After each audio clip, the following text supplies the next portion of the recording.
అప్పుల బాధలు వెంటాడుతున్నాయా? అయితే 6 జేవిఆర్ వారి జాతిరత్నాలు ధరించండి. అందరికీ నమస్కారం. నేను మీ కట్టా కార్తీక్. బీఆర్ఎస్ అధినేత మాజీ ముఖ్యమంత్రి కేసీఆర్ నిన్న కీలకమైనటువంటి సమావేశాన్ని నిర్వహించారు. యశోద ఆసుపత్రిలో నిజానికి వైరల్ ఫీవరు, అనారోగ్య సమస్యలతోటి ఆయన హైదరాబాదు సోమాజిగూడ యశోద హాస్పిటల్లో అడ్మిట్ అయ్యారు. ఆయన ఆరోగ్యం మీద నిన్న సోషల్ మీడియాలో రకరకాల వదంతులు. కానీ ఆయన మెరుగ్గానే ఉన్నారని ఒక పక్క ఆసుపత్రి యాజమాన్యం చెప్తా ఉంది, డాక్టర్లు చెప్తా ఉన్నారు, హెల్త్ బులెటిన్ రిలీజ్ చేస్తూ ఉన్నారు. ఇంకో పక్కన బీఆర్ఎస్ పార్టీ పెద్దలు కూడా చెప్తా ఉన్నారు ఆయన బాగానే ఉన్నారని.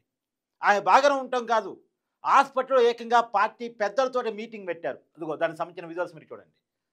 తెలంగాణ రైతాంగం పరిస్థితి ఏంటి, తెలంగాణ గ్రామాల్లో రైతులు ఎలా ఉన్నారు, వర్షాలు ఎలా పడుతున్నాయి, రైతులకి యూరియా అందుతుందా లేదా, రైతుల పరిస్థితి ఏంటి, అందరికీ రైతు భరోసా వచ్చిందా లేదా, అన్నీ అడిగి తెలుసుకున్నారు. పార్టీ పరిస్థితులను అడిగి తెలుసుకున్నారు. తర్వాత 2 రోజుల్లో కీలకమైన ప్రెస్ మీట్ పెట్టబోతున్నాను అని చెప్పేసి బీఆర్ఎస్ నాయకులకు కేసీఆర్ చెప్పారట.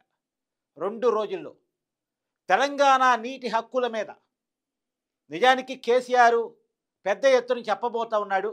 ఇవాళ కేసీఆర్ సూచన మేరకు కేటీఆర్ కూడా ప్రెస్ మీట్ పెట్టారు. నీరు ఆంధ్రాకు, నిధులు ఢిల్లీకి రేవంత్ రెడ్డి సర్కార్ తరలిస్తుంది. సాధించుకున్న తెలంగాణ దేనికోసం? నీరు, నిధులు, నియామకాల కోసం. కానీ నీటినేమో ఆంధ్రాకి ఇస్తుంది, నిధులనేమో ఢిల్లీ హైకమాండ్కి పంపిస్తోంది. తెలంగాణకి కోవట్టి ముఖ్యమంత్రిగా ఉన్నాడు. ఇది ఇవాళ కేటీఆర్ చెప్పినటువంటి మాట. నిజానికి నిన్న కేసీఆర్ మీటింగ్ తర్వాతే ఇవాళ కేటీఆర్ ప్రెస్ మీట్ పెట్టాడు. రేవంత్ రెడ్డి విషయం సవారుకు సై అంటూ ప్రకటన జారీ చేశారు కేటీఆర్. నిన్న ఇదిగో మొత్తం హరీష్ రావు, కేటీఆర్, జగదీశ్వర్ రెడ్డి, తలసాని శ్రీనివాస్ యాదవ్, ఎవరైతే బీఆర్ఎస్ పార్టీకి సంబంధించినటువంటి కీలకమైన నాయకులు ఉన్నారో వాళ్ళందరితో ఆసుపత్రిలోనే భేటయ్యారు. నిజానికి వైరల్ ఫీవరు, దగ్గు, జలుబు, సోడియం లెవెల్స్ పడిపోవటం, షుగర్ లెవెల్స్ పెరగటం, ఈ కారణాలు ఇచ్చి హాస్పిటల్కి వచ్చారు. కాదే డాక్టర్ల పర్యవేక్షణ అవసరం అనేటువంటి సూచనల మేరకు హాస్పిటల్లోనే అడ్మిట్ అయ్యి అక్కడే ఉన్నారు. అయినా సరే ఇప్పుడున్నటువంటి ప్రత్యేకమైన పరిస్థితుల్లో ఒకవైపు పంటల సీజన్ స్టార్ట్ అయిపోయింది, రైతులకు సంబంధించిన సమాచారాన్ని ఏ రోజుకి ఆ రోజు తెలుసుకోవటం నా విధి, ఇక్కడికే రమ్మనండి ముఖ్యమైన నాయకులు అందరినీ అని చెప్పేసి హాస్పిటల్కి పిలిపించుకొని పార్టీకి సంబంధించినటువంటి విషయాల మీద కూడా రివ్యూ నిర్వహించారు. జూబ్లీహిల్స్ బై ఎలక్షన్కి సంబంధించినటువంటి పని ఎలా నడుస్తుంది, లోకల్ బాడీల్లో ఏంటి పరిస్థితి, రైతులు ఏమనుకుంటున్నారు, ప్రజలు ఏమనుకుంటున్నారు, మన నాయకుల పని ఎలా ఉంది, ఖచ్చితంగా రాబోయే కాలంలో రంగంలో దిగుతాను, రైతుల తరపున నేను ప్రెస్ మీట్ పెడతాను అంటే కొద్దిగా ఆరోగ్యం మెరుగైందో లేదో వెంటనే మన పార్టీ మీద, రాష్ట్రం మీద దృష్టి పెట్టడం స్టార్ట్ చేశారు.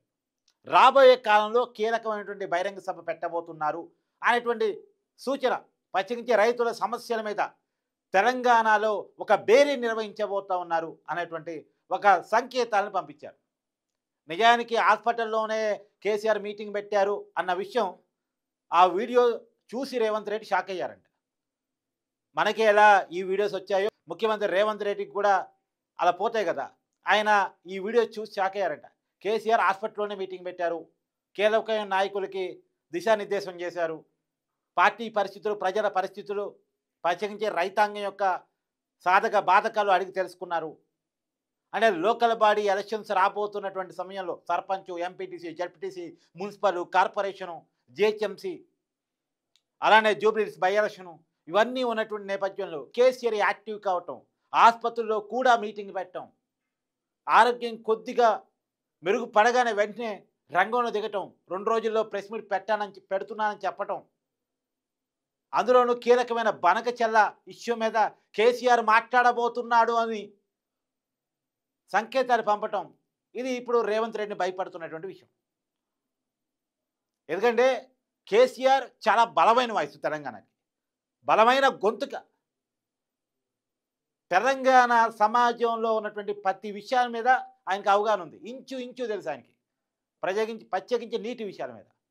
ఒక పక్క కాళేశ్వరం ప్రాజెక్టుని నీరు గార్చి పడేశారు, అవినీతి పేరు చెప్పేసి దాన్ని వాడుకోవడం తెలవక ఆ కాళేశ్వరం ప్రాజెక్టుని పక్కన పడేశారు. కాళేశ్వరం ప్రాజెక్టు ద్వారా కొన్ని లక్షల ఎకరాలకి నీరు పంపిణీ చేసే అవకాశం ఉన్నా నిర్లక్ష్యం చేసి పడేశారు. ఇంకొక పక్క ఆంధ్ర వాళ్ళు ప్రాజెక్టు కట్టుకుంటా ఉంటే చేష్టలోడికి చూస్తూ ఉన్నారు. బీఆర్ఎస్ మాట్లాడిన తర్వాత కేసీఆర్ గొంతు మెదిపిన తర్వాత బీఆర్ఎస్ పార్టీ నుంచి వార్నింగ్స్ పోయిన తర్వాత అప్పుడు రేవంత్ రెడ్డి కాంగ్రెస్ ప్రభుత్వం చలనం స్టార్ట్ అయింది. అప్పుడు కేంద్రానికి ఫిర్యాదులు పంపించారు. లేకపోతే బీఆర్ఎస్ కనుక గొంతు ఎత్తకపోయి ఉంటే, మాట్లాడకపోయి ఉంటే బనగచెల్లకి అన్ని క్లియరెన్స్లు వచ్చుండే. బనగచెల్ల మీద మొట్టమొదట మాట్లాడింది బీఆర్ఎస్ అని ఆ పార్టీ క్లెయిమ్ చేసుకుంటా ఉంది. ఇప్పుడు ఆ ప్రాజెక్టు మీద ఇంచు చెప్పడం కోసం కృష్ణా జలాన్ని ఆంధ్ర వాళ్ళు ఎలా దోపిడీ చేస్తున్నారు, గోదావరి జలాన్ని ఆంధ్ర వాళ్ళు ఎలా దోపిడీ చేస్తున్నారు, అసలు తెలంగాణ వాటా ఏంటి, తెలంగాణ హక్కు ఏంటి, దాన్ని 10 సంవత్సరాలుగా ఎలా కాపాడుతూ వచ్చానో ఎలా ఆగమైపోతూ ఉంది, ఎలా రైతు సమాజాన్ని నేను క్రియేట్ చేశాను. ఒక పక్క వాళ్ళకి 24 అవర్స్ కరెంట్ ఇవ్వటం కావచ్చు, వాళ్ళకి రైతు బంధును సరైన సమయంలో అందించడం కావచ్చు, పంటకి గిట్టుబాటు ధర ఇవ్వటం కావచ్చు, సరైన సమయంలో కొనుగోళ్ళు వెంటనే వాళ్ళకి డబ్బులు వేయటం కావచ్చు సకాలంలో, తర్వాత వాళ్ళకి నీటి ఇబ్బంది లేకుండా చూడటం కావచ్చు, చెరువుల్ని బాగు చేసి, తర్వాత వాటర్ని ఎట్టి పరిస్థితుల్లో ఎటు ఆంధ్రాకి పోనీకుండా తెలంగాణ హక్కుల్ని, తెలంగాణ వాటను తెలంగాణకే ఉండేలా చేసి రైతాంగాన్ని ఎలా కాపాడుతూ వచ్చాను, ఎలా వచ్చినటువంటి కాంగ్రెస్ ప్రభుత్వం మళ్ళా పాత రోజుల్ని ఎలా తీసుకొస్తూ ఉంది, ఏ తెలంగాణ సమాజాన్ని నేను నిర్మించాలనుకుని పునాదులు వేస్తే ఆ పునాదుని ఎలా ఇప్పుడు కాంగ్రెస్ ప్రభుత్వం రేవంత్ రెడ్డి ప్రభుత్వం పాడు చేస్తూ ఉంది అనేటువంటి విషయం మీద కీలకమైనటువంటి మీడియా సమావేశాన్ని రాబోయేటువంటి ఒక 2 రోజుల్లో కేసీఆర్ నిర్వహించబోతున్నారు అనేటువంటి విషయం కూడా తెలుస్తూ ఉంది. ఈ విషయం తెలిసిన తర్వాతే రేవంత్ రెడ్డి షాక్ అయ్యారంట. ఒక పక్కేమో తెలంగాణ నీటి వాటా మీద రేవంత్ రెడ్డి విషయం సవాలుకి కేటీఆర్ సై అన్నారు. ప్లేస్ మీరు చెప్పండి, టైం మీరు చెప్పండి, ఎక్కడైనా ఎప్పుడైనా చర్చకు మేము సిద్ధం, లేదు మమ్మల్ని టైం చెప్పంటే మీరు ప్రిపేర్ కావడానికి టైం ఇవ్వాలి కాబట్టి 72 గంటలు టైం ఇస్తున్నాం, ఇంకా ముందు మీరు ఓకే అన్న మాకు మేము సిద్ధం, మేము సోమాజిగూడ ప్రెస్ క్లబ్ అని చెప్తాం, లేదా మీ ఇష్టం, మీరు ఎక్కడని చెప్పండి, మీ కొండారెడ్డిపల్లికే రమ్మంటారా, మీ కొడంగల్ నియోజకవర్గానికే రమ్మంటారా, లేదు ఇంకేదైనా ప్లేస్ చెప్తారా, లేదు మా నాయకుడు కేసీఆర్ ప్రాతినిధ్యం వహిస్తున్న నియోజకవర్గానికి వస్తారా, లేదు సొంతూరు చింతమడకు వస్తారా, ఎక్కడికైనా రండి మేము సిద్ధమని కేటీఆర్ ప్రకటించారు. ఇది ఒక పక్క నడుస్తూ ఉంది సవాలుకి ప్రస్తావారు. ఇంకొక పక్క కేసీఆర్ కీలకమైన సమావేశం, ముఖ్యమైనటువంటి బీఆర్ఎస్ నాయకులు అందరూ కూడా దీంట్లో హాజరయ్యారు. మీరు కూడా వాళ్ళని చూడొచ్చు చాలా క్లియర్గా కూడా. కేటీఆర్ హాజరయ్యారు, హరీష్ రావు హాజరయ్యారు, తలసాని శ్రీనివాస్ యాదవ్ హాజరయ్యారు, తర్వాత పార్టీకి సంబంధించినటువంటి జగదీష్ రెడ్డి, మాజీ మంత్రులు ఎవరైతే ఉన్నారో వాళ్ళందరితో కూడా జిల్లాల వారీగా, నియోజకవర్గాల వారీగా ఏంటి అక్కడ పరిస్థితులు అనేటువంటి విషయాన్ని కేసీఆర్ అడిగి తెలుసుకున్నారు. వాళ్ళకి దిశానిర్దేశం చేశారు. చూడండి, కేసీఆర్ వాళ్ళతో మాట్లాడుతున్నటువంటి వీడియోని కూడా నేను మీకు చూపించేటువంటి ప్రయత్నం చేస్తూ ఉన్నాను. సో చాలా యాక్టివ్గా కేసీఆర్ కనపడుతున్నారు. సో ఆయన సహజంగానే ఎవరితోనైనా మీటింగ్ పెడితే చాలా ఎక్కువ టైం తీసుకుంటారు. నిన్న కూడా యశోద హాస్పిటల్లో 2.5 గంటల పాటు మీటింగ్ నిర్వహించారట. 2.5 గంటల పాటు వాళ్ళందరితో కూడా రకరకాల పరిస్థితులను అడిగి తెలుసుకొని, ప్రత్యేకించి రైతాంగం కోసం రంగంలోకి నేను దిగాల్సిన పరిస్థితి వచ్చింది, నేను కొన్నాళ్ళు టైం ఇద్దామని కొన్నాళ్ళు మౌనంగా ఉన్నాను, కేటీఆర్ని హరీష్ రావుని రంగంలో దింపి నేను కొంత మౌనంగా ఉన్నాను, ఎందుకంటే కొంత టైం ఇద్దాం, వాళ్ళ తప్పులు సరిదిద్దుకొని రైతాంగాన్ని మంచి చేస్తారే అనుకున్నాను.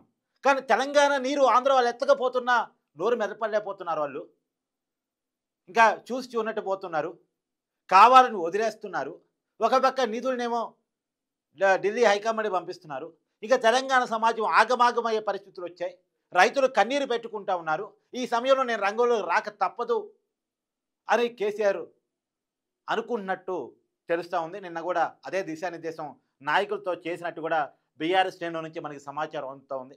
మొత్తంగా రాబోయేటువంటి 2 రోజుల్లో కేసీఆర్ మీడియా ముందుకు రాబోతూ ఉన్నారు. తెలంగాణ నీటి వాటా, బనకచెర్ల ప్రాజెక్టు, కృష్ణా గోదావరి జలాలు, దాంట్లో తెలంగాణ హక్కు, వీటన్నిటి మీద క్లియర్గా పవర్ పాయింట్ ప్రజెంటేషన్తో వివరించబోతూ ఉన్నారు. అదే సమయంలో కాళేశ్వరం ప్రాజెక్టు, దాని అవసరాలు కూడా ఇప్పటికే నీటిపారుదల శాఖ మంత్రిగా పనిచేసినటువంటి హరీష్ రావు పవర్ పాయింట్ ఇచ్చున్నారు. మళ్ళా కేసీఆర్ కూడా ఇచ్చేటువంటి అవకాశం కనపడతా ఉంది. ఇది ఒక పక్క నడుస్తూ ఉంటే, ఇంకొక పక్క కేటీఆర్ సవాలు రేవంత్ రెడ్డిని కొంత ఇబ్బంది పెడుతున్నటువంటి పరిస్థితి కూడా తెలంగాణ రాజకీయాల్లో కనపడుతూ ఉంది. మరి కేసీఆర్ ప్రెస్ మీట్కి రేవంత్ రెడ్డి ఎలా స్పందిస్తారు, కేటీఆర్ సవాల్ని రేవంత్ రెడ్డి ఎలా స్వీకరిస్తారు చూద్దాం.